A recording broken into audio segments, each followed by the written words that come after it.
বাংলাদেশের মুক্তিযুদ্ধে অবদান ছিল ভারতেরও। সাহায্যের হাত বাড়িয়ে দেওয়ার সেই দিনগুলি কেমন ছিল? তো চলুন শুরু করি বাংলাদেশের মুক্তিযুদ্ধে ভারতের অবদান। নমস্কার, আমি প্রসেনজিৎ। তো চলুন ভিডিওটি শুরু করা যাক। সাল 1971, 16ই ডিসেম্বর বাংলাদেশের ইতিহাসে এক অতি গৌরবময় দিন।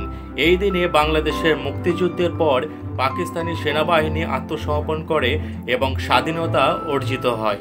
এটি বাংলাদেশের মুক্তিযুদ্ধের শেষ পর্যায় এবং স্বাধীনতার পরিপূর্ণ ঘোষণা হিসাবে চিহ্নিত।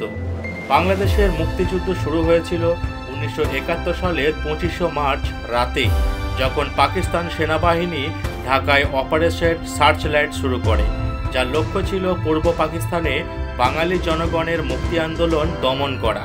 পাকিস্তানি বাহিনী ঢাকাসহ সারা দেশের গুরুত্বপূর্ণ শহরগুলিতে ব্যাপক হত্যাকাণ্ড ও নির্যাতন চালায়। এই সময়ে লাখ লাখ বাঙালি শহীদ হন এবং বহু মানুষ ভারতে অভিবাসন করতে বাধ্য হয়।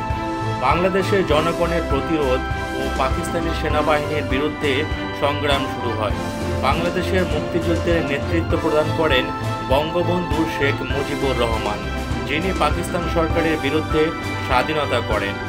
মুক্তিযুদ্ধে দেশের বিভিন্ন স্থানে মুক্তিযোদ্ধারা গেরিলা যুদ্ধ চালিয়ে পাকিস্তান সেনাবাহিনীর বিরুদ্ধে সংগ্রাম চালান। মুক্তিযুদ্ধের শুরু থেকেই ভারত বাংলাদেশের পক্ষে সমর্থন দেয় এবং 3ই ডিসেম্বর পাকিস্তান যুদ্ধে প্রবেশ করলে ভারত বাংলাদেশে সেনাবাহিনী পাঠায়। ভারতীয় সেনাবাহিনীর সাহায্যে মুক্তিযুদ্ধের গতি আরও ত্বরান্বিত হয়। ভারতীয় সেনাবাহিনী বাংলাদেশে প্রবেশ করে এবং পাকিস্তানি বাহিনীর বিরুদ্ধে যৌথ আক্রমণ শুরু করে। 16ই ডিসেম্বর 1971 মুক্তিযুদ্ধের শেষ পর্যায়ে পাকিস্তানি বাহিনী বাংলাদেশের রাজধানী ঢাকা থেকে সম্পূর্ণভাবে বাঙালি মুক্তিযোদ্ধাদের এবং ভারতীয় সেনাবাহিনীর বিরুদ্ধে পরাজিত হয়।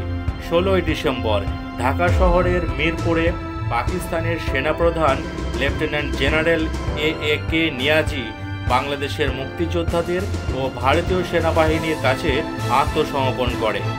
এর মাধ্যমে পাকিস্তান 9 মাস ধরে চলা মুক্তিযুদ্ধে পরাজিত হয় এবং বাংলাদেশ একটি স্বাধীন রাষ্ট্র হিসেবে আত্মপ্রকাশ করে।